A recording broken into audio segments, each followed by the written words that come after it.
Hi, my name is Termite Terry, and I want to thank you for joining us here today. I know that fumigating a home can be a bit overwhelming for some, and you may not even know what it takes to do a good job. That's why we made this video.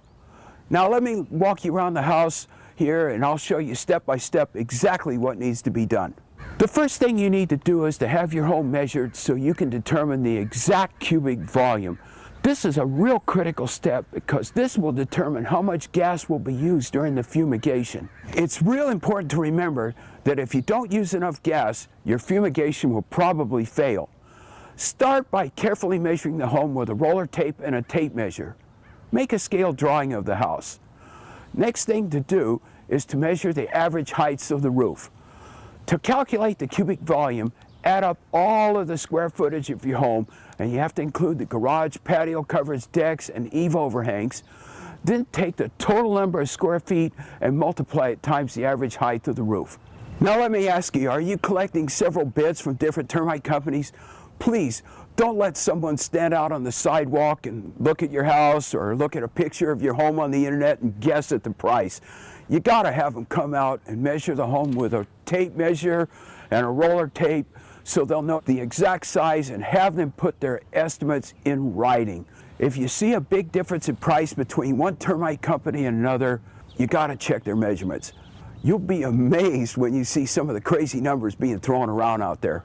You never want to lay a tent over loose gravel or heavy mulch because that would allow all of the gas to escape. In this case, the gravel is being raked back so that the tent can be placed directly on the soil. You always want to watch out for landscape drains like this, or maybe you've got rain gutters that go down below the ground. These need to be sealed to prevent the gas from escaping. Putting pieces of padding like this on the corners helps protect the roof. You also want to put padding over the sharp corners of rain gutters and over the sharp edges of roof vents. The padding will help to protect these items. It also keeps these sharp items from cutting holes in the tent.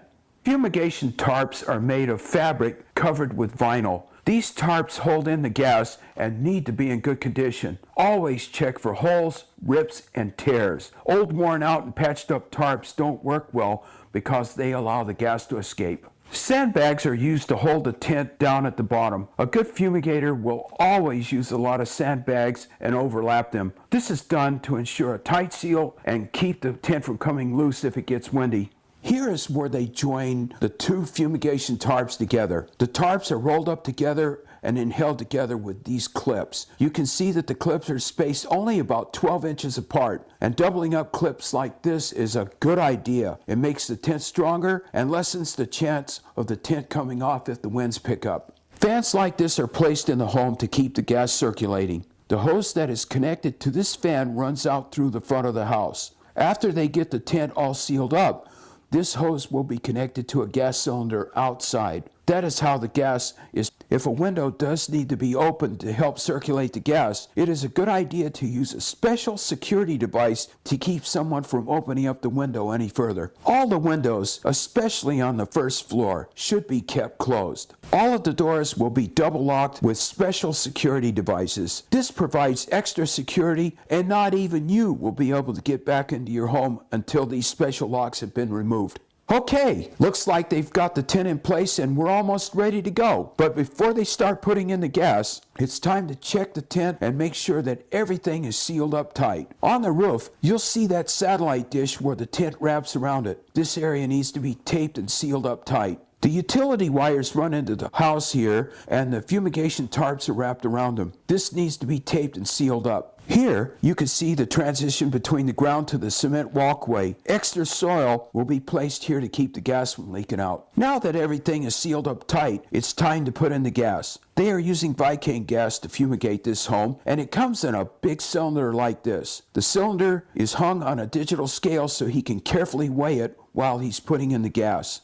The hose is connected to the tank and runs into the house, connected to one of those fans that you saw earlier. Here, you can see the fumigator is using a Vicane calculator. Remember those measurements that we took earlier? He's going to enter those measurements, that's the cubic volume, and then he's also going to enter in the current temperature, the current wind speed, soil temperature, and a number of other factors into this calculator.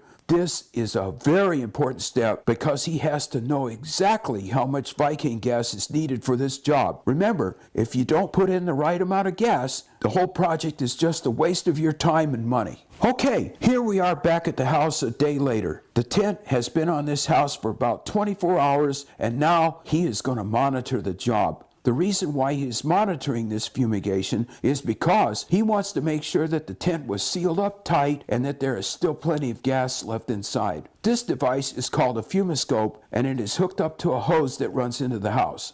Monitoring fumigations like this takes out all of the guesswork. If your fumigator monitors the fume and there is still plenty of gas in the house after 20 or 24 hours, then you know your job was a success.